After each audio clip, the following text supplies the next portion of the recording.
The Straw King, Chapter 3. For just a second, time stood still.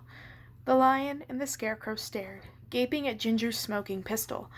The royal army's jaw dropped in shock, and then he looked down at the red stain spreading across his chest.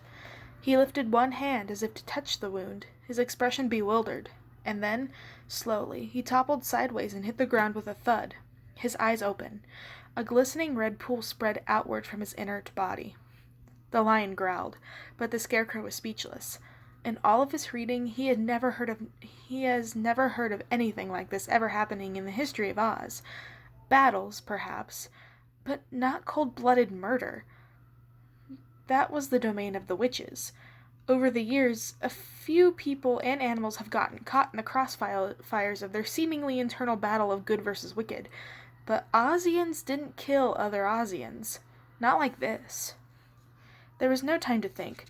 With a scream of triumph, Ginger fired another shot into the air, and her army surged toward the palace, trampling the royal army's body into the ground. "Now it's your turn, Straw King," she screamed.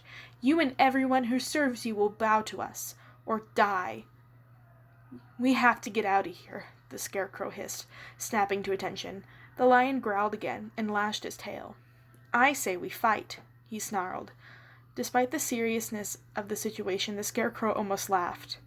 "Don't be foolish," the scarecrow said. "There's only 2 of us, and this awful girl has an entire army who won't hesitate to... He couldn't quite bring himself to finish the sentence. The royal army's broken body was searched across his vision. "The palace is full of munchkins," the lion exclaimed. "Surely we cannot hold off these upstarts. The munchkins will fight for us."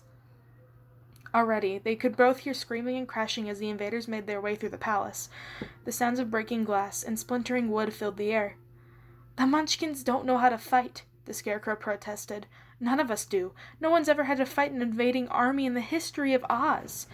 "Speak for yourself," the lion growled. "I'm not cowardly. I'll fight." "I'm not cowardly. I'm sensible." The scarecrow weighed their options. He didn't like the idea of leaving the munchkins, but running away would buy him some time to come up with a plan, a strategy for how to deal with General Ginger. "Ginger only said she'd kill people who opposed her," the scarecrow pointed out. "As long as the munchkins follow her orders, they should be safe. She's here for us, not them." Shaking his head, the lion paced to the window and looked out.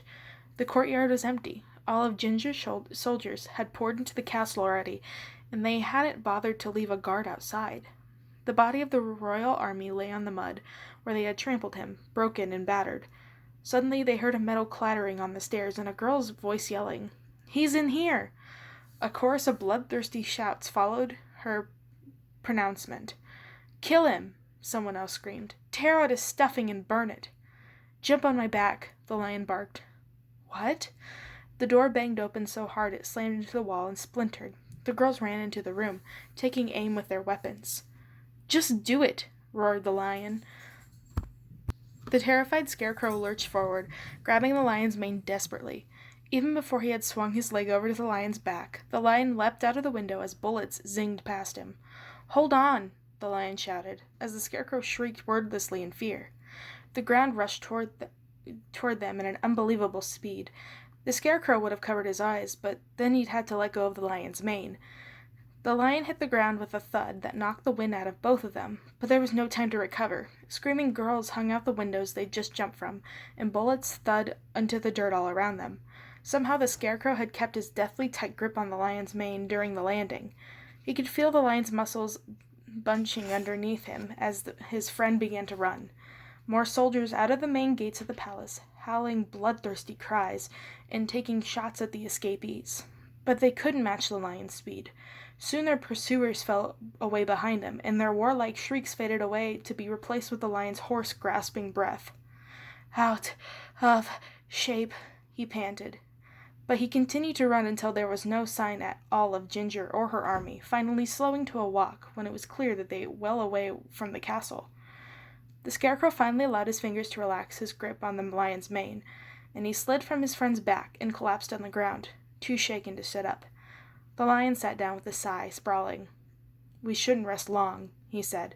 They'll be after us. Nasty piece of work, those girls. The Scarecrow was so tired and frightened he couldn't think. Where will we go? What will we do? The Lion gave him an amused look. You're supposed to be the one with the brains, Scare. You can come back to the kingdom of the beasts with me if you want.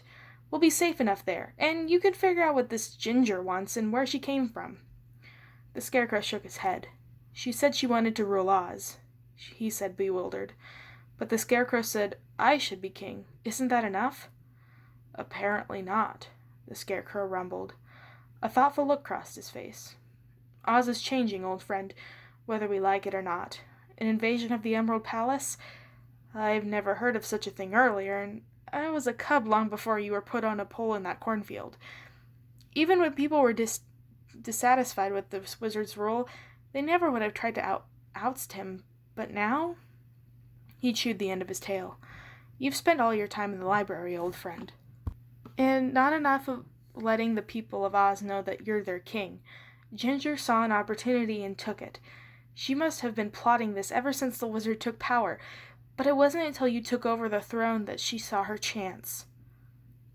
But how could I be a good king if I didn't know the job? The Scarecrow asked, his voice plaintive. Reading is the only way to learn. The Lion looked at him sullenly.